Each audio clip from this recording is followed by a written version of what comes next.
بسم اللہ الرحمن الرحیم اذا جاء نصر اللہ والفتح ورأيت الناس يدخلون في دين الله أفواجا فسبح بحمد ربك واستغفره إنه كان توابا. على سيدنا ومولانا محمد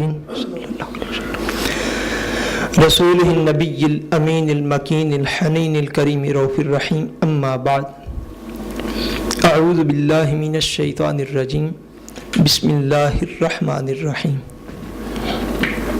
واسألهم عن القرية التي كانت حاضرة البحر إذ يعدون في السبت إذ تأتيهم حيتانهم يوم سبتهم شرعا ويوم لا يسبتون لا تأتيهم كذلك نبلوهم بما كانوا يفسقون. صدق اللہ العظیم. اس کو تھوڑا کھلا رہنے دے اس ڈور تاکہ آواز تھوڑی بہت آتی رہے، بس اس سے زیادہ نہیں، تھوڑا بند. ان اللہ وملائکتہ یصلون علی النبی یا ایھا الذین آمنوا صلوا علیہ وسلموا تسلیما. الصلاۃ والسلام علیک یا رسول اللہ وعلی آلک واصحابک یا حبیب اللہ. الصلاۃ والسلام علیک یا رسول اللہ وعلی آلک واصحابک یا حبیب اللہ. الصلاۃ والسلام علیک یا رسول اللہ وعلی آلک واصحابک یا حبیب اللہ. اللہ تبارک و تعالی وحدہ لا شریک کا بے پایہ فضل و کرم اور احسان و انعام ہے، جس نے باعث تخلیق کائنات رحمت للعالمین شافع روز جزا حضور سیدنا محمد مصطفیٰ صلی اللہ علیہ وآلہ وسلم کے مبارک وسیلہ سے ہم سب کو دولت ایمان عطا فرمائی. اللہ تبارک و تعالی کما حق کو ہم اس دولت کی قدر کرنے کی توفیق عطا فرمائے. آج کے ماہانہ درس قرآن میں جس عنوان کو میں بیان کرنا چاہتا ہوں وہ قرآن مجید میں اللہ تبارک و تعالیٰ کا بیان کیا ہوا ایک واقعہ ہے، اور اس کے اندر کئی اسباق جو ہیں وہ امت مسلمہ کے لیے جو ہیں وہ موجود ہیں. قرآن مجید میں گزشتہ اقوام کے جو پہلی قومیں ہم سے پہلے ہو گزری ہیں، ان کے کئی واقعات جو ہیں وہ اللہ تبارک و تعالیٰ نے بیان فرمائے ہیں. ان واقعات کو اور ان کے اندر پائی جانے والی حکمتوں کو نہایت ہی توجہ کے ساتھ ایک قوم کی حیثیت سے بھی اور انفرادی طور پر بھی ان کو سمجھنے کی ضرورت ہے.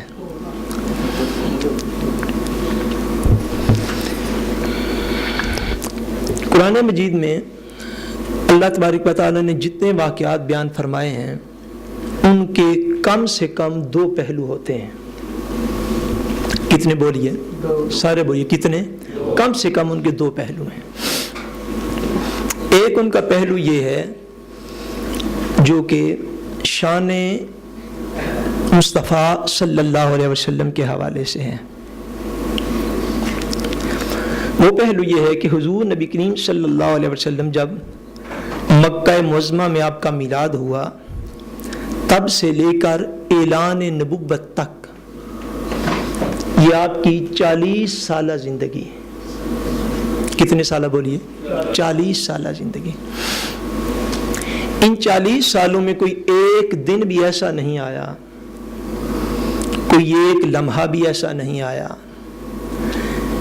کہ اس دور کے مروج جن چیزوں کا رواج تھا،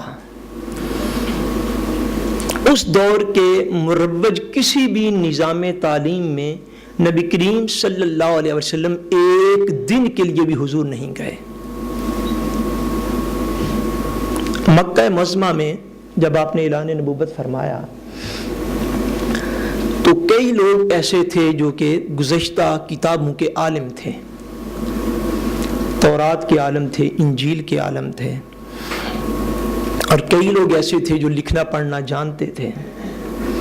جب حضور ہجرت فرما کر مدینہ طیبہ تشریف لائے تو یہاں پر تو کثرت کے ساتھ یہودی جو ہیں وہ علماء موجود تھے، اور بڑا زور و شور سے وہ تورات کو پڑھنے والے، سمجھنے والے، اس کی تبلیغ کرنے والے لوگ تھے۔ مکہ معظمہ میں بھی چند ایک ایسے لوگ جو ہیں وہ موجود تھے۔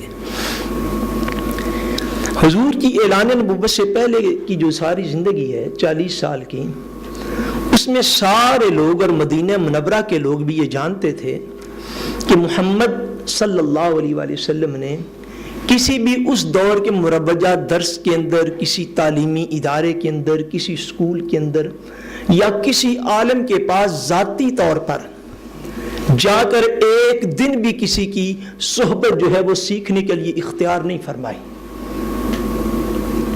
اسی حضور صلی اللہ علیہ وسلم کی شان کو قرآن مجید نے بیان بھی فرمایا کئی مقامات پر، جسے ایک مقام پر فرمایا الذین یتبعون الرسول النبی الامی، فرمایا یہ لوگ اتباع کرتے ہیں اس رسول اور نبی کی جو دنیا میں کسی سے بھی نہیں پڑھا ہوا، جو دنیا میں کسی سے نہیں پڑھا ہوا، یہ کسی کا بھی شاگرد نہیں ہے، اس نے کسی سے کوئی تعلیم حاصل نہیں کی۔ اب جب وہ یہ سارا بیک گراؤنڈ حضور کا جانتے تھے، نہ حضور صلی اللہ علیہ وسلم نے کسی اسکول میں داخلہ لیا، نہ مدرسہ میں داخلہ لیا، نہ کالج میں گئے، نہ یونیورسٹی میں گئے، کہیں بھی نہیں حضور گئے۔ اس بیک گراؤنڈ کو بھی جب وہ دیکھتے تھے، پھر اس کے باوجود جب حضور صلی اللہ علیہ وسلم گزشتہ ہزارہ سال کے پہلے واقعات، صدیوں پہلے گزرے ہوئے واقعات، جب آپ ان قرآنی آیات کی روشنی میں ان کے سامنے بیان فرماتے تو وہ تو ان واقعات کو جو تورات کے جاننے والے تھے ان کی کتابوں میں بھی یہ چیزیں موجود تھیں، ان کی مذہبی کتابوں میں یہ چیزیں موجود تھیں، جیسے اس آیت کا پہلا لفظ یہ بتا رہا ہے، وہ چیزیں ان کے پاس تو موجود تھیں اور حضور کے بیک گراؤنڈ کو بھی وہ جانتے تھے۔ اب وہ دونوں چیزوں کو جب ملاتے کہ یہ شخصیت ایسی ہے، نہ تو کسی استاذ کے پاس گئی، نہ کسی گرجے میں، نہ کسی پادری کے پاس، نہ کسی راہب کے پاس، نہ کسی درویش کے پاس، کسی کے پاس اس نے کوئی شاگردی اختیار نہیں کی۔ تورات ان کے گھر میں نہیں ہے، انجیل ان کے گھر میں نہیں ہے، انہوں نے کہیں سے کچھ نہیں پڑھا، اس کے باوجود جب یہ واقعات بیان کرتے ہیں گزشتہ قوموں کے تو وہ واقعات اس طرح ہوتے ہیں گویا ایسے ہیں جیسے کہ ان کے سامنے ہوئے ہوں، وہ واقعات اس طرح بیان فرماتے ہیں گویا کہ ان کی چشمے مقدس ان کو دیکھ رکھا ہو۔ جب یہ چیزیں وہ دیکھتے، جب یہ احوال وہ سمجھتے تو ان کے ذہن پر ایک چوٹ ضرور پڑتی کہ یار جس شخص کا کوئی بھی استاذ نہیں ہے، جس نے کسی سے جا کر نہیں سیکھا، جس نے کہیں سے کچھ نہیں پڑھا، اگر وہ شخص یہ سارے گزشتہ واقعات کو بیان فرما رہا ہے تو یقیناً اس کے پاس اللہ تبارک و تعالیٰ کی وحی نازل ہوتی ہے، یقیناً اس کے پاس اللہ تبارک و تعالیٰ کی وحی نازل ہوتی ہے، اور یقیناً یہ جو کلام پڑھ کے سنا رہے ہیں یہ کلام ان کا اپنا نہیں، یہ اللہ کا ہی بھیجا ہوا کلام ہے، یعنی اس میں قرآن کی صداقت بھی ہوتی اور حضور صلی اللہ علیہ وسلم کی نبوت کی صداقت بھی ہوتی ان واقعات کے اندر، کہ ان کو اس بات کا شعور نصیب ہوتا کہ اب جس نے کہیں سے نہیں جا کے پڑھا، اب وہ شخصیت بھی ان واقعات کو جو بیان فرما رہی ہے تو یہ یقیناً ان کے پاس ان کے رب کا کلام ہے جس کا یہ تعارف کروا رہے ہیں، ان کا اپنا کلام نہیں ہو سکتا۔ ایک تو اس کے اندر جو ہے وہ یہ پہلو پایا جاتا ہے۔ دوسرا پہلو، جتنے بھی قرآن مجید نے واقعات بیان فرمائے ہیں گزشتہ قوموں کے، اسی واقعہ کا بیان جو سورہ البقرہ کے اندر ہے اس میں اس کی حکمت کو اللہ تبارک و تعالیٰ بیان فرماتے ہیں۔ فرمایا فَجَعَلْنَاهَا نَكَالًا لِمَا بَيْنَ يَدَيْهَا وَمَا خَلْفَهَا، فرمایا یہ جو واقعہ ہے قرآنی، اس واقعہ کو ہم نے پہلے گزرے ہوئے لوگوں کے لیے اور بعد میں آنے والے لوگوں کے لیے جو بھی قرآن پڑھیں گے، ہم نے ان سب کے لیے اسے ایک عبرت کا نشان بنا دیا ہے۔ کس چیز کا نشان بولیے؟ توجہ آپ نے قرآن و حدیث کے فکر کی طرف رکھنی ہے. عبرت کا نشان بنا دیا ہے. وَمَوْعِظَةً لِّلْمُتَّقِينَ. افراد میں، انسانوں میں دو قسم کے لوگ اس اعتبار سے موجود ہوتے ہیں. ایک وہ ہیں جس کو قرآن مجید نے بھی بیان فرمایا واضح طور پر، ایک سورہ مبارکہ میں فرمایا وَهَدَيْنَاهُ النَّجْدَيْنِ. ہم نے اس انسان کو دونوں راستوں کی واضح ہدایت دے دی ہے. ایک انسان وہ ہے جو تقوی کی راہ پر چلنے والا، طہارت کی راہ پر چلنے والا، نیکی کی راہ پر چلنے والا، اللہ تبارک و تعالیٰ کے احکام کو فالو کرنے کی راہ پر چلنے والا ہے. دوسرے انسان وہ ہے جو اللہ تبارک و تعالیٰ کی راہ سے دور ہے، صراط مستقیم سے ہٹا ہوا ہے، بغاوت کرنے والا ہے، سرعام گناہ کرنے والا ہے، اللہ تبارک و تعالیٰ کے احکام کو معاذ اللہ پس پشت ڈالنے والا ہے. یہ دونوں قسم کے افراد جو کمیونٹی میں ہوتے ہیں، معاشرے میں ہوتے ہیں، ان دونوں کا بیان اس میں آگے فرمایا. وہ لوگ جو کہ گناہ کی راہ پر سرعام چلنے والے ہیں، اللہ تبارک و تعالیٰ کے دیے ہوئے راستے سے ہٹنے والے ہیں، ان کے لیے یہ واقعہ عبرت ہے. ان کے لیے یہ واقعات کیا ہیں؟ قرآنی عبرت ہیں کہ وہ پڑھیں، کہیں سے سن لیں، عبرت پکڑیں، اللہ کی بارگاہ میں توبہ کریں. اور جو آلریڈی اچھے راستے پر صراط مستقیم پر چلے ہوئے ہیں، ان کے لیے کیا فرمایا؟ وَمَوْعِظَةً لِّلْمُتَّقِينَ. اور یہ پرہیزگاروں کے لیے یہ واقعات نصیحت ہیں کہ وہ نصیحت پکڑ لیں تاکہ ان کی پرہیزگاری میں مزید اضافہ ہوتا رہے. وہ درست راہ پر چلنے پر نیکی کر کے وہ مغرور نہ ہو جائیں. وہ اللہ کی اطاعت کی راہ کو اگر پا لیں تو اس پر غرور اور تکبر میں مبتلا نہ ہو جائیں، بلکہ وہ بھی ان واقعات کو پڑھے تو ان کے تقوی، طہارت، پاکیزگی نفس کے اندر مزید اضافہ ہوتا چلا جائے، وہ مزید نیکی کی راہ میں بڑھتے چلے جائیں. موعظۃ للمتقین. متقین کے لیے یہ واقعہ نصیحت ہے تاکہ ان کے تقوی و طہارت کے اندر مزید اضافہ ہو سکے. اللہ تبارک و تعالیٰ نے یہ جو واقعہ قرآن مجید میں بیان فرمایا ہے،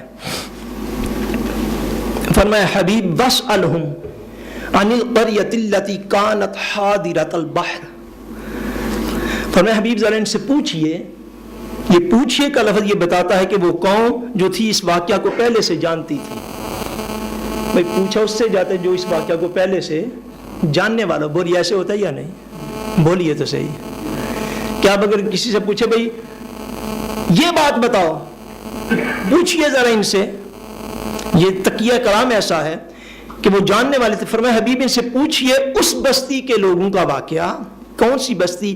کانت حاضرۃ البحر. فرمایا ایسی بستی جو کہ دریا کے کنارے پر آباد تھی. حضرت ابن عباس رضی اللہ تعالیٰ عنہ، حضرت عبداللہ ابن عباس رضی اللہ تعالیٰ عنہ، ایک روایت ان سے ہے، دیگر اصحاب سے بھی مختلف روایات ہیں کہ یہ بستی جو ہے یہ مدینہ منورہ اور شام سیریا کے درمیان کسی جگہ پر، کسی سمندر کے کنارے جو ہے یہ دریا کے کنارے آباد تھی. ایلا اس کا نام جو ہے وہ لیا جاتا ہے. اذ یعدون فی السبت اذ تاتیہم حیتانہم یوم سبتہم شرعا. یہ بستی جو تھی، یہ گاؤں جو تھا، یہ شہر جو تھا، یہ بنی اسرائیل کا شہر تھا. کس قوم کا بولیے؟ سارے بولیے کس قوم کا؟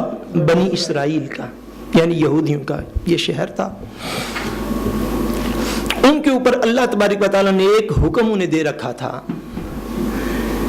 کہ ہفتے والے دن، لیڈاگ والے دن، آپ چونکہ سمندر پر رہتے ہو اور آپ کی تجارت کا جو سارا معاملہ ہے وہ انحصار ہے مچھلیوں کی خرید و فروخت پر، فش کی امپورٹ ایکسپورٹ پر آپ کا کاروبار ہے سارا. حکم یہ ہے اللہ تبارک و تعالیٰ کی طرف سے کہ لیڈاگ والے دن، ہفتے والے دن، سیچرڈے کو آپ نے مچھلی کا شکار نہیں کرنا. یہ حکم ہے. پورا ہفتہ 6 دن ہے، باقی سنڈے سے لے کر نیکسٹ فرائیڈے تک، ان 6 دنوں میں جتنا مرضی شکار کرو، سارا دن جا کے بیٹھے رہو، مچھلیاں شکار کرو، بیچو، مال کماؤ، جو مرضی کرو. مگر یہ ایک سیچرڈے والا دن جو ہے، ہفتے والا دن، یہ درمیان سے درگزر کر جاؤ. ہفتے والے دن تم جا کے مچھلیوں کا شکار نہیں کرو گے. یہ حکم تھا اللہ تبارک و تعالیٰ کی طرف سے. اور دین میں جہاں پر کچھ چیزیں فرض ہوتی ہیں فرض، اسی طرح کچھ چیزیں حرام ہوتی ہیں. یعنی کچھ چیزوں کا کرنا منع ہوتا ہے، پلکتی ہوتا ہے، کچھ چیزیں فربت ہوتی ہیں. کیونکہ انسان خیر اور شر کا جو مجموعہ ہے، یہ کچھ کام کرے گا اور کچھ کاموں سے پرہیز کرے گا، تب اس کی روحانیت ترقی کر سکتی ہے. تب یہ اس قابل ہے کہ یہ روز محشر اللہ کی بارگاہ میں جا کے کھڑا ہو سکے اور منہ دکھا سکے. اور جو پیدا کرنے والا ہے صاف ظاہر ہے وہ بہتر جانتا ہے کہ کون سی چیز اس کے حق میں بہتر ہے اور کون سی چیز اس کے لیے نقصان دہ ہے. اس لیے آپ یہ کہہ لیں اس واقعہ کو، امت مسلمہ کو جتنے احکام دیے گئے جن میں منع موجود ہے، جن میں کیا چیز موجود ہے بولیے، سارے بولیے کیا موجود ہے؟ منع، جو فربت ہے کرنے اور جو درجہ حرام میں ہے. آپ موٹے موٹے وہ کام اور اس کے مقابل میں وہ فرض جن کا ادا کرنا پلکتی ہے، جو منع ہے ہمارے لیے، وہ اگر ہم موٹی موٹی لسٹ آپ گنیں تو ہمارے اوپر جو فرائض میں سے چیز سب سے پہلے آتی ہے، عقائد درست رکھنے کے بعد جو سب سے پہلے چیز آتی ہے اعمال کے اندر، وہ کون سی ہے؟ وہ نماز ہے. کیا بولیے؟ بیٹی ادھر آ گیا، بیٹا پیچھے ڈسکور ادھر آ گیا. وہ نماز ہے. دوسری چیز جو ہے وہ رمضان المبارک کا روزہ ہے. بولیے رمضان المبارک کا روزہ ہے. تیسری چیز، اگر مسلمان امیر ہو جائے اس حد تک کہ اس کے اوپر زکوٰۃ فرض ہو جائے تو وہ سال کے بعد زکوٰۃ کا ادا کرنا ہے. اور چوتھی چیز، اگر امیر ہو جائے تو ساری زندگی میں ایک دفعہ جا کے حج کرنا ہے. یعنی فرائض کے اندر مین یہ چیزیں جو ہے یہ ہر مسلمان پر فرض ہے. اگر ہم تھوڑا غور کریں تو دو چیزیں ایسی ہیں جو ہر امیر اور غریب پر فرض ہیں، اور دو چیزیں پلس ایسی ہیں جو کہ صرف امیر مسلمانوں پر فرض ہیں، غریبوں پر وہ فرض نہیں ہیں.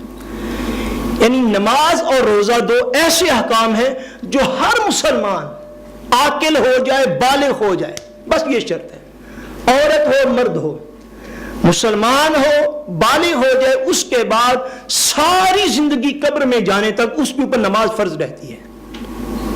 نماز بھی اس کے اوپر فرض رہتی ہے. اور رمضان المبارک کا روزہ بلوغت کے بعد ہر مسلمان مرد و عورت پر فرض ہوتا ہے. جب بندہ دنیا میں آتا ہے تو کوئی بندہ امیر نہیں ہوتا، کہ ہوتا ہے بولیے، بے لباس، غریب، 1 روپیہ جس کی انتھیکٹ نہیں ہے، 1 روپیہ جس کی آمدنی ہے، بالکل غریب، کلاش، مفلس. اور ایسا مفلس جو اٹھ کے کھانا بھی نہیں کھا سکتا، ایسا غریب جو اٹھ کے چیز کو پکڑ نہیں سکتا، ایسا غریب جو اٹھ کے کوئی چیز پی نہیں سکتا، ایسا بے سہارا جو بول بھی نہیں سکتا، بس جب بھوک لگتی ہے تو رو پڑتا ہے، چیختا چلاتا ہے بھوک کے لیے، بس ایسا بے سہارا ہوتا ہے. جب وہ تھوڑا بڑا ہو جاتا ہے تو اس کو کچھ چیزیں جو ہیں وہ مل جاتی ہیں. یعنی وہ انسان جو پیدائشی طور پر غریب ہے اور پیدائشی طور پر ایک بے سہارا ہے. اس سارے مسلمان انسانوں میں جو اسلام قبول کر لیتے ہیں، جو ہی وہ بالغ ہو جاتے ہیں، یہ دو چیزیں ہر مومن پر فرض ہو جاتی ہیں. اگر وہ اپنی آنے والی آئندہ زندگی میں اربوں کھربوں میں چلا جائے پھر بھی یہ دو چیزیں فرض رہیں گی. اگر اس کو کھانے کے لیے بڑے ہو کر کچھ نہ ملے پھر بھی یہ دو چیزیں فرض رہیں گی. اگر اب وہ امیر ہو گیا ہے تو اس پر 2 فرائض مزید عائد ہو جائیں گے. ایک یہ ہے زکوٰۃ کا اور دوسرا ہے ساری زندگی میں ایک مرتبہ حج کرنے کا. یعنی یہ مین چیزیں جو ہیں یہ مین چیزوں میں یہ آ جائیں گی. اب دوسری لسٹیں جو ہیں، دوسری لسٹ جو ہے اس کو آپ پڑھ لیں کہ مینلی طور پر حرام جو ہیں وہ کون کون سی چیزیں ہیں. ان میں ناجائز قتل کرنا آ جائے گا. کیا چیز بولیے؟ ناجائز قتل کرنا، یہ اسلام کے اندر حرام ہے. اسی طرح جو ہے وہ بدکاری کرنا، زنا کرنا، یہ اسلام کے اندر حرام ہے. اسی طرح شراب پینا جو ہے یہ اسلام کے اندر حرام ہے. اسی طرح جھوٹ بولنا، غیبت کرنا، یعنی یہ مین چیزیں جو ہیں یہ حرام ہیں. اچھا، ان ساری چیزوں کو اب آپ ذہن میں رکھتے ہوئے یہ قرآنی واقعہ سنیں تاکہ اللہ تبارک و تعالیٰ نے جو واقعات ہمیں بتائے ہیں، سنائے ہیں قرآن مجید میں، وہ صرف اور صرف اس لیے ہیں کہ امت مسلمہ قیامت تک ان کو پڑھتی رہے اور ان سے پڑھ کے اپنے احوال کو درست کرتی رہے. ورنہ معاذ اللہ قرآن کوئی سٹوری بک نہیں ہے، یہ معاذ اللہ کوئی بچوں کو دھیانے لگانے والی کتاب نہیں ہے کہ ایک سٹوری سنو اور حاض لے کر شام کو سو جاؤ، نہیں، یہ ہے ہی اس لیے کہ اپنے حوال کو درست کر لو اور دیکھو اللہ تبارک و تعالیٰ نے گزشتہ اقوام کے ساتھ کیا سلوک کیا تھا۔ وہ جو بستی تھی بنی اسرائیل کی، اس کی آبادی تقریباً 70,000 تھی۔ مفسرین نے فرمایا کتنی آبادی؟ تقریباً 70,000 کا ہنستا بستہ شہر تھا ایک۔ تجارت ان کی، ٹریڈ ان کی، وہ ساری منحصر تھی مچھلیوں کی خرید و فروخت پہ۔ بڑے بڑے مچھلی بازار تھے جہاں پہ مچھلیاں فروخت ہوتی ہیں، ارد گرد کے علاقوں کے لوگ بھی آ کر لے جاتے ہیں۔ ان کو منع فرما دیا گیا کہ ایک دن ہفتے میں تم مچھلی کا شکار نہیں کرو گے۔ اللہ کریم ارشاد فرماتے ہیں جب ہم نے انہیں یہ حکم دے دیا تو اس کے بعد کیا ہوا؟ اذ یعدون فی السبت اذ تاتیہم حیتانہم یوم سبتہم شرعا۔ فرمایا جب وہ ہفتے کے دن کے متعلق ہماری نافرمانی کرنے لگے، نافرمانی کیا کرنے لگے کہ ان میں سے کچھ لوگ اس طرح متوجہ ہو گئے کہ نہیں یار خیر یہ کچھ نہیں ہوتا۔ جب روزانہ کا فور ایگزامپل تاکہ آپ سمجھ لیں سارے، اگر روزانہ کے 1000 کروڑ منافع مل رہا ہو اور بندہ مہینے کے بعد حساب یہ لگائے کہ نہیں یار 6 دن کام کیا تو 6000 ملا، تو 7ویں دن کروں گا تو 7000 وہ 7000 ہو جائے گا۔ اب اگر ایک مہینے میں 4 دن میں چھٹی کروں تو اگر مہینے کے 30 دن ہے تو وہ 30,000 منافع بن رہے، 4 دن چھٹی کروں وہ تو پیچھے 26,000 رہ جائے گا۔ انسان ہے نا، ہر دور میں جمع تفریق تو یہ کرتا ہے۔ اب ان میں سے بعض کو ایسا خیال آ گیا کہ ہمیں یوں بھی کرنا چاہیے کہ ہم لیڈا کو جو ہے وہ سیٹرڈے والے دن، ہفتے والے دن بھی ہم جو ہے وہ شکار کر لیا کریں۔ خیر یہ کچھ نہیں، یہ خام ہاں یہ پادریوں کی باتیں، یہ خام ہاں جو انبیاء کے پیچھے لوگ لگے ہوئے، یہ ساری ان کی باتیں، چھوڑو پر ان چیزوں کو۔ انہوں نے شکار کی طرف معاذ اللہ رغبت کر لی، اللہ تبارک و تعالیٰ کے حکم کو پس پشت ڈال دیا۔ اب خالق کائنات کا ایک اپنا نظام ہے۔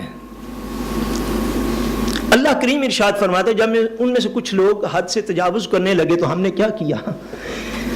جب ہفتے کا دن آتا تو پورے 6 دن سمندر پہ اتنی مچھلیاں نہیں تھی آتی جتنی خالی لیڈاگ والے دن آتی تھی۔ اللہ تبارک و تعالیٰ کا ایک اپنا نظام ہے، وہ آزماتا ہے کہ کون ہمارے حکم کو پکڑنے والا ہے، کون نفس اور شیطان کے حکم کو پکڑنے والا ہے۔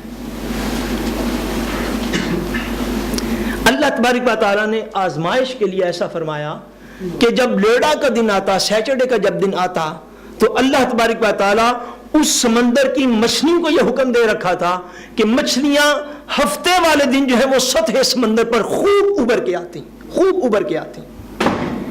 حتیٰ کہ مفسرین نے فرمایا کہ ہفتے والے دن جب وہ مچھلیاں اوپر آتی تو اتنی زیادہ مچھلیاں ہوتی کہ بعض اوقات انہیں پانی بھی نظر نہ آتا تھا، اتنی مچھلی ہفتے والے دن اوپر آ جاتی۔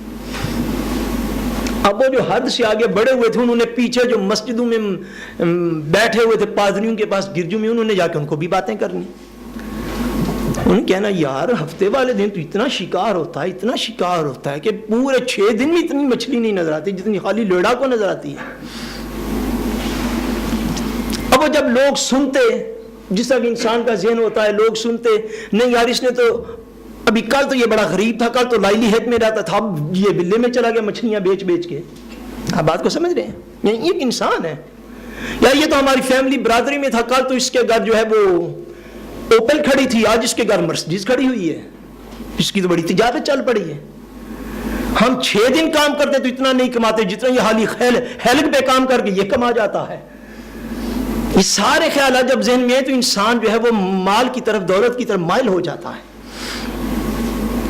اب وہ لوگ جو اللہ تبارک و تعالیٰ کے احکام پر عمل کر رہے تھے ان کے بھی دل جو ہے وہ ڈاواڈول ہو گئے، وہ بھی یہ سمجھنے لگے نہیں یار لیڈا کو تو ضرور جا کے کرنا چاہیے یہ کام۔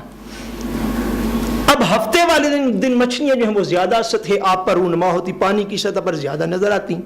اللہ کریم ارشاد فرماتے ہیں وَيَوْمَ لَا يَسْبِتُونَ لَا تَأْتِيهِمْ، فرمایا جب سیٹرڈے کا دن نہ ہوتا تو اس دن اتنی مچھلیاں بھی نہ آتی۔ کذالک نبلوہم بما کانوا یفسقون، فرمائیے ہم انہیں آزما رہے تھے اس وجہ سے کہ وہ آلریڈی نافرمان ہو چکے تھے، ان کے دل اللہ کے حکم پر مطمئن نہیں تھے، وہ نفع و نقصان محض اپنی عقل سے سوچتے تھے، محض اپنی عقل سے۔ عقل خدا نے سوچنے کے لیے ہی دی ہے، مگر اس عقل کے اوپر وحی کا اللہ تعالیٰ نے ایک پہرا رکھا ہے جو انبیاء کے ذریعے سے اس مخلوق کو نصیب ہوئی ہے، کہ جہاں پہ عقل انسانی غلطی کرنے لگے وہاں پہ اللہ کا حکم سامنے آ جاتا ہے۔ انبیاء جو ہیں وہ اپنی زبان حق ترجمان سے ساری کائنات کو یہ باتیں بتا چکے ہوئے ہیں، اور اب بھی وہ باتیں ریپیٹ ہو رہی ہیں، اور انشاءاللہ قیامت کے دن تک ریپیٹ ہوتی رہیں گی تاکہ انسان اپنی اصلاح کا سامان لے سکے۔ فرمایا وہ آلریڈی نافرمان ہو چکے تھے، یہ ہم جب ہفتے والے دن مچھلیاں زیادہ اوپر آ جاتی ہم انہیں یہ آزما رہے تھے۔ اب کیا ہوا؟ اذ قالت امۃ منہم لم تعظون قوما، فرمایا وہ لوگ تین طبقات کے اندر، وہ شہر جو ہے 70,000 کی آبادی کا شہر، اس کے اندر لوگوں کے 3 گروہ ہو گئے۔ کتنے گروہ ہوئے بولیے؟ سارے بولیے کتنے ہوئے؟ 3 گروہ ہو گئے۔ ایک گروہ وہ تھا جو کہ نافرمانوں کا گروہ تھا، جنہوں نے جب ہفتے والے دن سطح سمندر پر زیادہ مچھلیاں آتی دیکھیں تو انہوں نے شکار جو ہے وہ کرنا شروع کر دیا۔ شکار کرنے کے لیے وہ کرتے کیا تھے؟ اب تھوڑا بہت ان کو دین کا بھی پاس تو تھا، اب شکار کرنے کے لیے انہوں نے ایک عجیب رستہ نکالا۔ رستہ یہ تھا کہ سیچرڈے والے دن وہ سمندر پر شکار کرنے تو نہیں تھے جاتے، اور یہ بڑی توجہ کے ساتھ سمجھنے والی بات امت مسلمہ کو، اور قیامت تک اس بات کو سمجھنا ہوگا ہمیں۔ وہ کرتے کیا تھے کہ بجائے اس کے کہ کھلے عام نافرمانی کرتے اللہ تبارک و تعالیٰ کی، انہوں نے اپنے اس دریا جو ان کے قریب سے گزرتا تھا اس کے پاس جا کے کچھ نالیاں جو ہیں وہ وہاں سے نکال لیں، کچھ رستے بنائے، ان رستوں کے آگے جا کر حوض کھود لیے۔ کیا کیا؟ حوض کھودے، یعنی وہ پلس ایک جو ہے وہ اتنی جگہ بنا لی۔ اب ہوتا کیا کہ سمندر میں ہفتے والے میں پانی خوب چڑھا ہوتا، مچھلیاں خوب زیادہ ہوتی، اب جب پانی کا ریلا آتا تو بہت ساری مچھلیاں، وہ جو انہوں نے نالیاں بنائی ہوئی تھی، وہ جو رستے بنایا ہوا تھا، بہت سی مچھلیاں پانی سمیت اس نالی میں آ جاتی، اس رستے میں آ جاتی۔ اب رستہ آگے جہاں پہ ختم ہو رہا تھا وہاں پہ ایک بہت بڑا حوض ہوتا، وہ اس سے بھی گہرا ہوتا۔ اب پانی کی جب لہر پڑتی نا زور سے، تو پانی کی لہر سے بہت سی مچھلیاں جو ہیں وہ نالی میں آتی، نالی سے آگے اس حوض کے اندر جا گرتی، وہ جو پلس انہوں نے کھودی ہوئی ہوتی تھی۔ اب اس کے اندر جب آ کے گرتی تو صاف ظاہر ہے وہاں سے واپس نہیں جا سکتی تھی۔ اب وہ گہرا پانی ہوتا، وہ گہرائی ہوتی، ادھر آ کے گر جاتی، وہاں سے آگے واپس نہ جاتی تھی۔ اچھا، جب یہ کنڈیشن ہوگی، یہ پوزیشن ہوگی، اب وہ لوگ خود گھروں میں بیٹھے ہیں۔ یہ بات بڑی توجہ کے ساتھ سمجھنے کے لائق، خود جا کر نافرمانی نہیں وہ کر رہے، خود گھروں میں بیٹھے ہیں یا اپنی اپنی عبادت گاہوں میں بیٹھے ہوئے ہیں، لیکن ہفتے کے روز جو مچھلیاں اس طرح حوض میں آ جاتی، اتوار کے دن جا کے اس کو نکال کر منڈی میں فروخت کر دیتے ہیں۔ یہ طریقہ کار انہوں نے اپنا لیا تھا۔ اب اس طریقہ کار پر ان کی قوم کے 3 گروہ ہو گئے۔ بیٹا کہ یہ گر گیا تو اس کو اب گرنے دینا، اس کو پکڑنا نہیں، بات سنو بس۔ اچھا، 3 ان کے طبقات ہو گئے۔ ایک طبقہ ایسے تھا کہ جو سرے عام نافرمانی کرنے والا تھا، سرے عام نافرمانی کرتے۔ یہ میرے اوپر ہی گر پڑا، اس کو اٹھا کے سائڈ پہ کر، آپ بیٹھو، اس کو پکڑ کے سائڈ پہ کر، بس ٹھیک۔ اچھا، وہ جو طبقہ نافرمان ہو گیا تھا، ان کے ساتھ ایک دوسرا طبقہ تھا۔ انہوں نے کچھ دیر کے لیے اب اس پلیٹ فارم پر ہم نے جو الحمدللہ مسلم فورم کا پلیٹ فارم بنایا ہے پاکستان میں، یہاں پر الحمدللہ لوگ اس پر کام کر رہے ہیں۔ یہ ہماری فکری اساسی نظریاتی بنیاد ہے، یہ بات جو میں اب عرض کرنے لگا۔ اب دوسرا طبقہ ایسے لوگوں کا ہوا جنہوں نے کچھ عرصہ کے لیے انہیں اس گناہ سے منع کیا، بھائی ایسا کام نہ کرو، بھائی ایسا نہ کرو، بھائی یہ شراب جو ہے یہ نہ بیچو، اللہ تعالیٰ نے منع کیا ہے، یہ برائی نہ کرو۔ بھائی تم کیوں بات بات پر اپنی ہی برادری کے افراد کو، اپنے ہی ہمسایوں کو بات بات پر قتل کرتے ہو؟ یہ ناجائز قتل جو ہے یہ چھوڑ دو، یہ بری بات ہے۔ فلاں شخص کے سامنے تو تم بڑے عقیدت مند بنتے ہو، بڑے اچھے بنتے ہو، جو ہی وہ پیچھے ہوتا ہے اسی وقت اس کی غیبت شروع کر دیتے ہو۔ بھائی غیبت کرنا گناہ، یہ بات چھوڑ دو، یہ بہت بری بات ہے۔ یعنی انہوں نے تھوڑی دیر کے لیے تو انہیں تبلیغ کی، بعد میں ان کے سخت رویے کی وجہ سے وہ لوگ جو ہیں وہ تبلیغ دین سے بھی پیچھے ہٹ گئے۔ انہوں نے کہا پنجابی میں جس کو کہتے ہیں، اب یوں کہہ لے بھائی تسی اپنا کام جانو تے اسی اپنا کام جانیے۔ بھائی آپ نے نماز پڑھنی ہے تو پڑھیں، ہم تو اپنی پڑھیں گے، آپ نہیں پڑھتے تو نہ پڑھیں، موج میں لگ رہے ہیں آپ روزہ رکھتے ہیں رمضان کا تو رکھیں، بھائی ہم تو رکھیں گے، آپ نہیں رکھتے تو نہ رکھیں، بے شک آپ زکوٰۃ دیتے ہیں تو دیں، نہیں دیتے تو نہ دیں، ہم تو اپنی دیں گے۔ آپ حج پہ زندگی میں ایک دفعہ جاتے ہیں تو جائے، نہیں جاتے تو نہ جائے، ہم نے تو کر لیا ہوا ہے۔ محض اپنی اپنی سلام دعا رکھنے کی خاطر برائی سے منع نہیں کرتے۔ جن باتوں سے اللہ نے منع کیا وہ بھی زبان پر نہیں آتی، وہ بھی زبان سے دوسرے کو نہیں کہتے بھئی اس بات سے باز آ جاؤ، یہ اللہ نے منع کی ہوئی ہے۔ اچھا یہ رویہ جو تھا ایک گروپ کا، یہ رویہ تھا، انہوں نے خود شکار نہیں کیا، نہ ہی جا کے نالیاں کھودی، نہ ہی حوض بنائے، نہ ہی سیٹرڈے کو مچھلی ان کے پاس آتی، نہ ہی وہ واپس جا کے سنڈے کو بیچتے۔ انہوں نے خود مکمل طور پر اللہ تبارک و تعالیٰ کے حکم کو پکڑ کے رکھا، تھام کے رکھا۔ یہ ان لوگوں کی مثال ایسے ہے جس طرح آج ہمارے ہاں عام طور پر مذہبی طبقہ موجود ہے۔ عام طور پر وہ کہتے بھائی میں اپنی تو پڑھتا ہوں، نہ دوسرا نہیں پڑھتا تو نہ پڑھے، مجھے اس سے تعلق خراب کرنے کی کیا ضرورت ہے؟ صرف یہ کر کے پائی تو نماز پڑھے گا، نماز تو کیوں نہیں پڑھتا؟ نہیں میں خود تو زکوٰۃ دیتا ہوں، میں نہیں دیتا تو نہ دے، میرا ہر بھائی ہے، میرا آخر وہ کزن ہے، میرا آخر وہ فلاں ہے، میرا آخر وہ، مجھے اس کو کہنے کی کیا ضرورت پڑی؟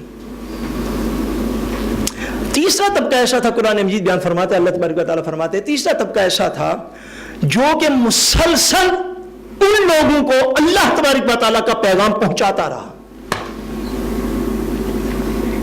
وہ مسلسل ہی لگے رہے، انہوں نے اس کام کو چھوڑا نہیں ہے۔ حالات جیسے بھی ہوئے، تعلقات جیسے بھی رہے نہ رہے، وہ ان کو مسلسل منع کرتے رہے بھائی اللہ کے حکم کی سرے عام نافرمانی ہے۔ بے شک تم سمندر پہ جاتے نہیں ہو سیٹرڈے والے دن، مگر سنڈے کو جا کر تو وہ مچھلیاں بیچتی ہو، سیٹرڈے کو پکڑنے کا اہتمام تم نے کر رکھا ہے، پورا جال تم نے بنایا ہوا ہے سارا، اور سنڈے کو جا کر بیچ دیتے ہو۔ وہ مسلسل انہیں کہتے رہے، حتیٰ کہ نوبت یہاں تک آ گئی، مفسرین نے فرمایا ہے کہ وہ لوگ جو کہنے والے تھے اور وہ لوگ جو نہ رکنے والے تھے، ان لوگوں میں اتنے اختلافات ہو گئے کہ وہ اللہ کے حکم پر چلنے والوں نے اس بستی میں درمیان میں ایک دیوار جو ہے وہ لگا دی۔ انہوں نے کہا نافرمان الگ رہیں گے اور فرما بردار الگ رہیں گے، اللہ کے حکم کی نافرمانیاں کرنے والے الگ ہو جائیں اور جو اللہ کے فرما بردار ہیں وہ اس بستی میں الگ ہو جائیں۔ انہوں نے پوری دیوار 70,000 کی آبادی کے درمیان دیوار بنا لی، دروازے الگ الگ کر لیے شہر کے۔ اللہ تبارک و تعالیٰ ارشاد فرماتے ہیں وہ لوگ جو منع کرنے والے تھے، جو روکنے والے تھے بھئی اللہ تبارک و تعالیٰ کا دین ہے، اس کے ساتھ یہ معاملہ نہ کرو، بری بات ہے، ان کو وہ لوگ جو کہہ کر خاموش ہو گئے تھے، انہوں نے کیا کہا؟ بھئی قالت امت منہم لم تعظون قوما، وہ کہتے ہیں اے لوگو، اے تبلیغ کرنے والوں، اے مبلغین کرام، آپ کیوں بار بار جا کے انہیں کہتے ہو ہفتے والے دن شکار نہ کرو؟ حالانکہ وہ لوگ تو بڑے ڈھیٹ واقع ہوئے ہیں، بے شرم واقع ہیں، وہ تو رکنے والے نہیں ہیں۔ اللہ مہلکہم او معذبہم عذابا شدیدا، فرمایا تمہیں سمجھ آ بھی رہی ہے کہ عنقریب اللہ یا تو انہیں ہلاک کر دے گا یا انہیں سخت ترین عذاب میں مبتلا کر کے رکھ دے گا۔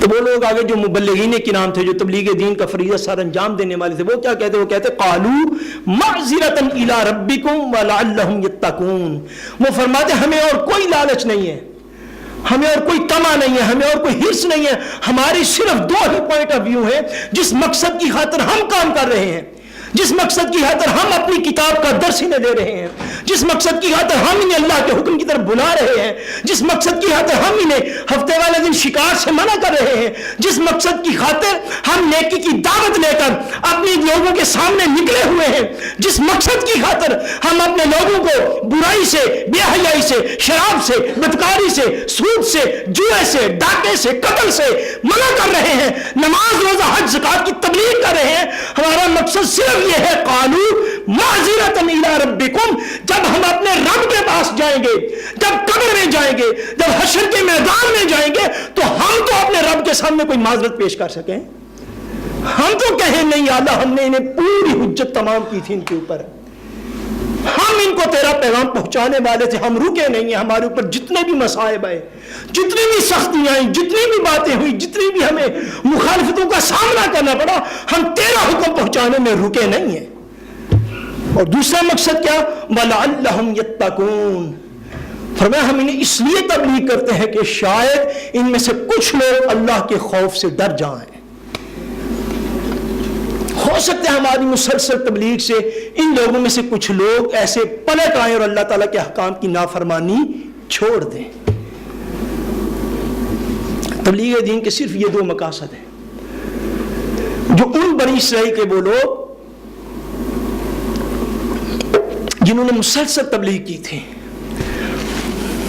انہوں نے کہا کہ ہمارے صرف یہ دو مقصد ہے کہ جب ہم رب کے سامنے پیش ہوں تو ہم یہ عرض کر سکیں یا اللہ ہم نے اپنی حجت تمام کی تھی، پوری کوشش کر کے ہم نے تیرا پیغام لوگوں تک پہنچا دیا تھا، اور دوسرا یہ کہ شاید ہماری تبلیغ سے کچھ لوگ ایسے ہوں جو کہ تیرے راستے کی طرف آ جائیں اور تیری نافرمانی کا راستہ چھوڑ دیں۔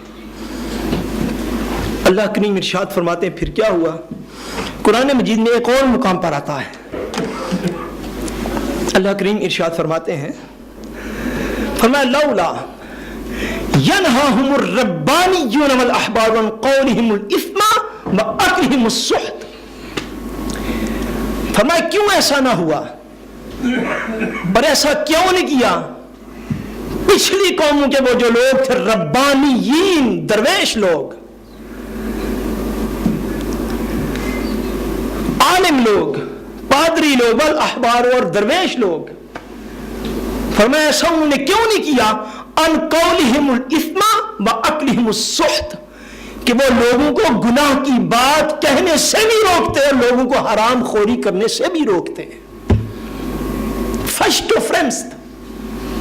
آف آل یہ فریضہ جو ہے یہ ان لوگوں کا ہے جو منبر رسول پہ بیٹھتے ہیں دن رات، فرسٹ آف آل یہ ان کا فریضہ ہے، اور پھر ان کے حلقہ احباب میں آ جانے والے ان مسلمان بھائیوں کا جو گروہ کو صحیح طرح سمجھ لیتے ہیں۔ فرمایا یہ کام علماء کے کرنے کا ہے، یہ حضور کے مصلی پر بیٹھنے والوں کا یہ کام ہے، یہ حضور کے منبر پر بیٹھنے والوں کا یہ کام ہے کہ وہ لوگوں کو منع کرے بھائی یہ بات گناہ، خبردار ایسے کام نہ کرو، وَأَكْلِهِمُ السُّحْتَ، اور لوگوں کو حرام کھانے سے یہ منع کریں۔ ایسے نہیں کام، ایسی تبلیغ نہیں ہوتی کہ جو حرام، جن کا کنفرم حرام رزق ہو، لوگ ان کے گھر ہی جا کے ختم پڑے اور وہ کھانا کھائے۔ فرمایا یہ ان لوگوں کا کام تھا کہ وہ لوگوں کو منع کرتے کہ یہ حرام، اس سے بچ جاؤ، وہ اس کام کے لیے حضور کے منبر پر بیٹھتے ہیں، وہ اس کام کے لیے لوگوں کو واعظ و تبلیغ کرتے ہیں کہ جو اسلام کا پیغام ہے وہ لوگوں تک پہنچائے اور پوری دیانتداری اور ایمانداری سے پہنچائے۔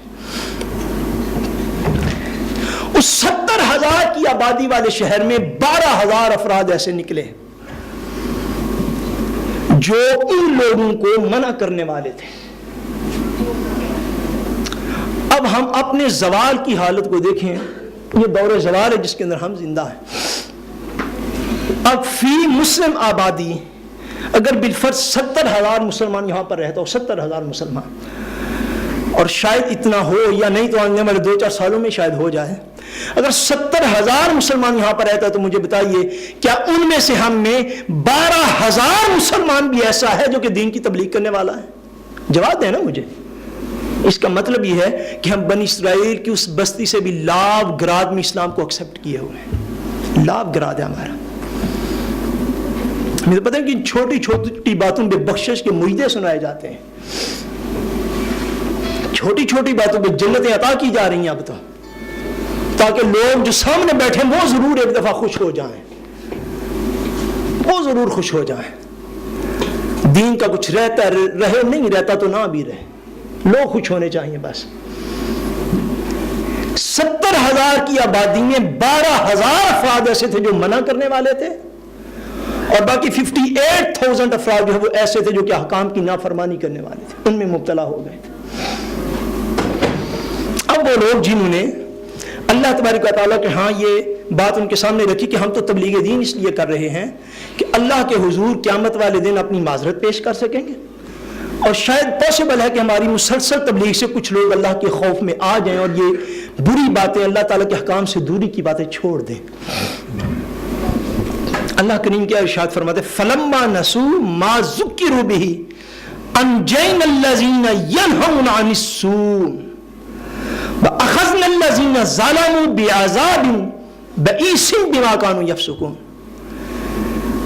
فرمایا پھر جب وہ بلا بیٹھے جو نصیحت انہیں کی جاتی تھی, تبلیغ دین کرنے والے لوگ کرتے رہے, مگر نافرمانیاں کرنے والے کہتے بھائی یہ تو بیوقوف لوگ ہیں, ان کو تو خبر نہیں کہ ایک دن میں ایک ہفتے سے بھی زیادہ ہم پروفٹ کما رہے ہیں. وہ ان باتوں میں پڑے رہے کہ ہم ایک دن میں ایک ہفتے سے زیادہ پروفٹ کما لیتے ہیں, ایک ہفتے میں ہم اتنی کمائی کر لیتے ہیں. وہ ان باتوں میں پڑے رہے. فلما نسوا ما ذکروا به, فرمایا جب وہ نصیحت کو بلا بیٹھے تو پھر کیا ہوا, انجینا الذین ینہون عن السوء, پھر ہم نے نجات صرف ان لوگوں کو دی, ہم نے صرف ان لوگوں کو نجات عطا فرمائی جو لوگ برائی سے منع کرنے والے تھے. نجات کسے حاصل ہوئی بولیے, جو برائی سے, بولیے نا کسے نجات حاصل ہوئی, جو برائی سے, جو تبلیغ دین کا فریضہ ادا کرنے والے لوگ تھے. فرمایا انجینا الذین ینہون عن السوء, جو برائیوں سے منع کرنے والے تھے ہم نے انہیں نجات عطا فرما دی. اخذنا الذین ظلموا بعذاب بئیس بما کانوا یفسقون, فرمایا ہم نے ان ظالموں کو پکڑ لیا اپنے عذاب میں جو کہ نافرمانی مسلسل کرتے جا رہے تھے. اب وہ عذاب کیا تھا, اللہ کے تبارک و تعالیٰ کیا ارشاد فرماتے ہیں, فرمایا فلما عتوا عما نهوا عنه قلنا لهم كونوا قردة خاسئين. فرمایا ہم نے وہ لوگ جو اللہ تبارک و تعالیٰ کی نافرمانی کی راہ میں مبتلا ہو گئے تھے, مسلسل اللہ تبارک و تعالیٰ کی نافرمانی کرنے لگ گئے تھے اور ہفتے کے دن مچھلیوں کا شکار کرنے لگ گئے تھے, ہم نے انہیں کس عذاب میں مبتلا کیا. فرمایا فلما عتوا عما نهوا عنه قلنا, جب انہوں نے ممانعت کے حکم کی سرکشی کی, جب وہ نہیں مانے ہماری بات, اور کئی نسلوں تک مفسرین نے فرمایا ان کی ایک جنریشن نے بھی ایسا کیا, اب دوسری جنریشن نے کہا ہمارے تو بزرگوں کو کچھ نہیں ہوا, ہمیں کیا ہو سکتا ہے, دوسری جنریشن اسی کام میں لگ گئی. فرمایا اللہ تبارک و تعالیٰ جب وہ لوگ ممانعت کے حکم کی سرکشی کرنے لگے, قلنا لهم, ہم نے حکم دے دیا تھا کونوا قردة خاسئین, کہ تم آج تو انسان ہو, آج تمہاری 2 آنکھیں 2 پاؤں 1 زبان ہے, تم مچھلیوں کا جا کے شکار کرتے ہو, جا کر نالیاں کھودتے ہو, پانی کے حوض بناتے ہو, مچھلیاں کی اتوار کو جا کر بیل ڈالتے ہو. فرمایا آج تو سارا کچھ کر رہے ہو, ایک شب ہم نے حکم دے دیا کہ تم بستروں پر لیٹو تو انسان ہو گئے, جب صبح کو اٹھو گے تو ذلیل بندروں کی شکلوں میں تبدیل کر دیے جاؤ گے. واضح الفاظ ہیں قرآن مجید کے, واضح الفاظ ہیں. قلنا لهم كونوا قردة خاسئین, ہم نے کہہ دیا کہ بس اب تم ذلیل و خوار دتکارے ہوئے بندر بن جاؤ, ذلیل بندر ہو جاؤ, دتکارے ہوئے بندر ہو جاؤ. اللہ تبارک و تعالیٰ کے حکم سے مفسرین بیان فرماتے ہیں جب وہ لوگ جو نیک صالح لوگ تھے, جب وہ ایک شب سے صبح اٹھے, صبح اٹھ کے انہوں نے دیوار کی دوسری طرف دیکھا تو کوئی بندہ باہر نکلتا ہوا نظر نہ آیا. وہ نیک لوگ بڑا حیران ہوئے کہ آج وہ جو نافرمانیاں کرنے والے تھے کئی سالوں سے, وہ تو نہیں آج نکلے باہر. جب انہوں نے آگے دیوار پھلانگ کر دیکھا. مفسرین فرماتے ہیں انہوں نے دیکھا وہ 50-55 ہزار وہ جتنے بھی لوگ تھے وہ سارے کے سارے سوئے رات کو بیڈز پر تو انسان تھے, صبح اٹھے تو بندروں کی شکلوں میں تبدیل ہو چکے تھے. اب وہ نیک لوگ جو اللہ کی راہ میں تبلیغ دین کیا کرتے تھے وہ ان کے پاس گئے.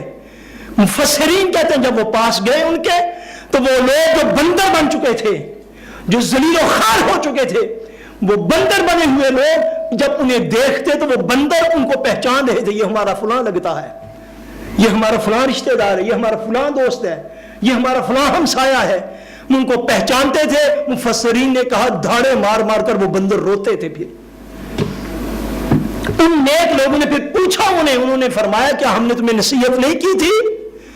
زبان تو ہل نہیں تھی سکتی اس لیے کہ بندر بنائے جا چکے تھے, اس لیے آگے سے سر ہلاتے کہ روتے تھے. ہاں تم نے تو ہمیں بڑی تبلیغیں کی تھی, تمہیں تو ہم سے کوئی لالچ نہیں تھا, تمہیں تو ہم سے کسی قسم کا کوئی غرض نہ تھی سوائے اللہ کے دین کی تبلیغ کرنے کے, کسی قسم کا لالچ نہیں تم نے رکھا. پھر وہ سر ہلاتے اور مفسرین نے فرمایا وہ 3 دن تک اس طرح زندہ رہے. 3 دن تک انسان بندر بنا دیے گئے اور وہ 3 دن تک زندہ رہنے کے بعد پھر وہ اپنی موت سارے مین گنگ مر گئے. اور اللہ تبارک و تعالیٰ کا حکم کیا ہے؟ فرمایا انجینا الذین ینہون عن السوء, ہم نے نجات صرف انہیں عطا فرمائی تھی جو کہ ان لوگوں کو نصیحت کرنے والے تھے, مسلسل انہیں تبلیغ دین کرنے والے تھے, صرف انہیں نجات عطا کی تھی. مفسرین کی اس مقام پر 2 آراء ہیں, یہ بھی سنتے جائیے کہ وہ جو تیسرا گروہ تھا, تیسرا گروہ جنہوں نے تھوڑی دیر تو تبلیغ کی مگر بعد میں وہ خاموشی سے خود تو نافرمانی نہیں تھے کرتے, خود جو ہے وہ اللہ کے حکام کی پاسداری کرتے تھے, عمل کرتے تھے, مگر ان کو منع نہیں تھے کرتے. مفسرین کی 2 آراء ہیں, یاد رکھ لیں. ایک طبقے کی رائے یہ ہے کہ ان کو چھوڑ دیا گیا, اور دوسرے طبقے کی رائے یہ ہے کہ اللہ تبارک و تعالیٰ نے جہاں نجات کا بیان فرمایا ہے صرف ان لوگوں کا بیان کیا ہے جو کہ برائی سے منع کرنے والے تھے, دوسرے طبقے کا بھی بیان نہیں فرمایا.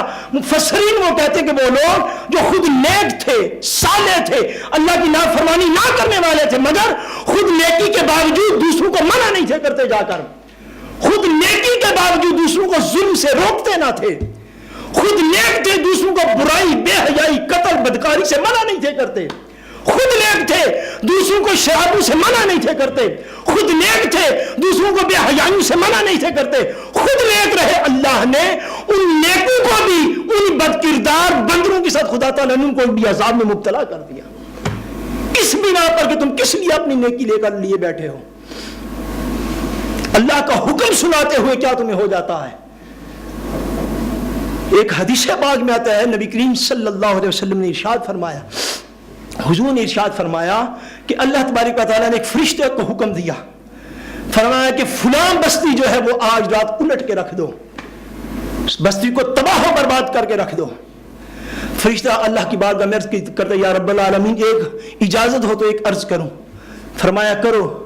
حضور فرماتے فرشتہ عرض کرتا یا اللہ اس ساری بستی میں ایک ہی بندہ ایسا ہے, ایک ہی بندہ ایسا ہے جو کہ تیرا عبادت گزار ہے, اس نے کبھی کوئی گناہ نہیں کیا, اس کے متعلق کیا حکم ہے کہ اس کو نکال لیں کسی سبب سے.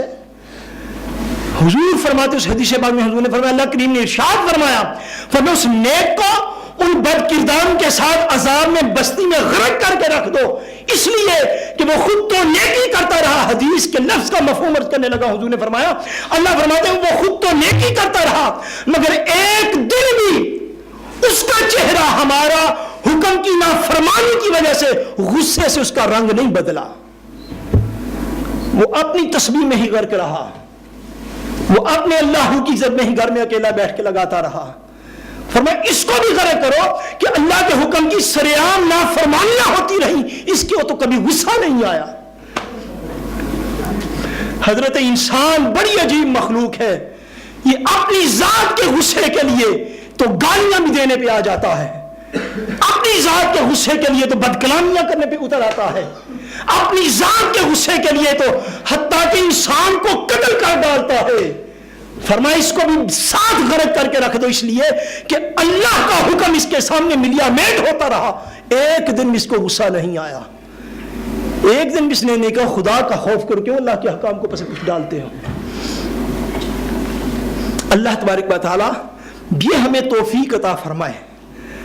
ہم چاہتے ہیں کہ اللہ تبارک و تعالی کرم فرمائے، ہماری ان گزارشات کو پاکستان میں ہمارے احباب سنیں یا ہمارے لوگ یہ جو ہمارے یہاں پر آتے ہیں، اللہ کریم ہمیں ایسے مسلمان بننے کی توفیق عطا فرمائے اور نیکی کے اس پیغام کو اپنے قلم سے مزید آگے بڑھائے، مسلم فورم کے اس پیغام کو، کہ ہم ایسے مسلمان بنیں جو خود بھی نیک ہوں اور دوسرے اپنے بھائیوں کو نیکی کی دعوت بھی دینے والے ہوں۔ بولیے آمین، کہ وہ بھی میں نے کہنا ہے، 1.25 گھنٹے کے بعد بھی میں نہیں کہا بولو آمین تو میرا کیا فائدہ ہے کہنے کا۔ اتنے سرد جذبات ٹھیک ہے بار مائنس ہو جاتا ہے، یہاں پر اتنے سرد جذبات نہیں چلتے۔ اللہ کریم ہمیں ایسے مسلمان بنائے جو خود بھی نیکی کرنے والے ہوں اور دوسروں کو برائیوں سے منع کرنے والے بھی ہوں، اور اللہ کریم ہمیں ایسے صحبت کے ساتھ ایسی نیک صحبتوں میں ہمیشہ لے کے جائے اور ہمیشہ ان میں ہمیں جانے کی توفیق عطا کرے، تاکہ نیک صحبت کی برکت صرف انسان کو بدلتی ہے۔ یاد رکھ لیں یہ صحبت بڑی چیز ہے، بڑی چیز ہے یہ صحبت۔ آخری بات عرض کر کے میں بات کو ختم کرنے والا ہوں، سارے مسلمان جو ہیں ان کو پتہ ہے نماز فرض ہے، بولیے سب کو پتہ ہے کہ نہیں؟ آپ کو دنیا میں رہ گیا مسلمان کے جس کو پتہ نہ ہو کہ نماز اللہ کا حکم ہے؟ نماز کس کا حکم ہے؟ سارے بولیے کس کا حکم ہے؟ اللہ کا۔ کس نے فرض کی ہے؟ کس کی خاطر پڑھنی ہے؟ اللہ کی خاطر۔ اب سارے مسلمانوں کو جب پتہ ہے کہ نماز فرض ہے، کیا سارے لوگ پڑھتے بھی ہیں؟ جواب دیں کیوں؟ کئی ریزنز ہو سکتے ہیں، ایک ریزن میں بس بیان کر دیتا ہوں۔ نماز پتہ ہونے کے باوجود کہ اللہ کا حکم ہے، سارے پڑھتے اس لیے نہیں، اس کی بہت بڑی وجہ یہ ہے کہ ان کا حلقہ احباب اور صحبت جو ہے، دوست سارے بے نماز ہوتے ہیں، کوئی وجہ نہیں اس کی۔ اور بری صحبت میں بیٹھتے ہیں ہم لوگ، اور جب تک بری صحبت میں کوئی شخص بیٹھا رہے گا وہ سارے علم کے باوجود، کتاب علم دے سکتی ہے، یاد رکھو بندے کو بدلتی کتاب نہیں ہے، کتاب جو ہے بندہ بدلتا اچھی صحبت کے ساتھ ہے۔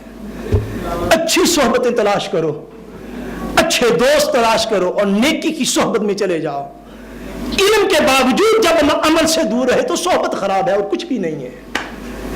پھر وہ صحبت ایسی ہے کہ داڑھی شریف رکھے گا، رکھنے کی نیت کرے گا تو سوچے گا نہیں یار میرا فلاں یار کیا انہیں داڑھی رکھ لی۔ ہماری تو بدقسمتی ایسی ہے کہ ہمارا اسلام دن بدن مسجد کے اندر قید ہوتا جا رہا ہے۔ ہمارے یہاں مائیں بہنیں بیٹیاں ہیں، آپ لوگ ہم سارے ہیں، مسجد کے لباس اور ہیں، باہر کے لباس اور ہیں۔ بہنیں پردہ نہیں کرتی، بیٹیاں پردہ نہیں کرتی، بھائی کالج میں کالج فیلوز کیا کہیں گے اس نے پردہ کر لیا، یہ حجاب کر دیا۔ صرف بری صحبت انسان کو نیکی کے اوپر عمل نہیں کرنے دیتی، یہ بہت بڑی گرن ہے، 80% سے بھی زائد یہ گرن ہے۔ یار دوستوں کا خیال آتا ہے، بندہ حضور کی سنت سے ساری عمر دور رہتا ہے، حتیٰ کہ قبر میں چلا جاتا ہے۔ اللہ کا حکم فرض کے درجے میں نماز ہونے کے باوجود نہیں پڑھتا کہ یار دوست کہتے ہیں چھاڑ دے یار ہے تو مسیطہ لوگ کا کام ہے۔ یہ اللہ کے احکام ہے اور اللہ ہمارا پروردگار ہے، دوستوں کے خیالات کی پوجا نہیں، اللہ تبارک و تعالیٰ کی عبادت سب سے بہتر ہے۔ اور یہ مجلسیں، یہ ماہانہ درس قرآن پاکستان میں ہماری تاجرانہ قیمت پر ہاف پرائس پر کتب کی تقسیم، الحمدللہ یہ مسلم فورم کا یہ پروجیکٹ ہے جس میں ملین روپے سے تقریباً ہم کتابیں جو ہیں وہ تقسیم کر چکے ہیں۔ یہ بچوں کی قرآن و حدیث کی کلاس ہیں، یہ ماہانہ درس قرآن، یہ کتب کی فری تقسیم، ہاف پرائس پر تقسیم، جو یہ سارا کچھ کیا ہے؟ یہ سارا کچھ صرف اللہ کے حکم کی طرف بلانے کی کوشش ہے۔ جیسے حالات ہوں، جیسے معاملات ہوں، یہ CDs کی ریکارڈنگ، یہ یوٹیوب، یہ کورس، یہ ترجمہ قرآن کی الحمدللہ ہمارے پاس کلاس جا رہی ہے۔ یہ سارا کچھ صرف یہ ہے کہ ہم اللہ تبارک و تعالیٰ کے حکم کو سمجھ سکیں اور کسی نیک صحبت میں آئیں تاکہ ہم دین پر عمل کرنے والے بن جائیں۔ اللہ تبارک و تعالیٰ ہمیں ایسا مسلمان بننے کی توفیق عطا فرمائے۔ وما علینا الا البلاغ۔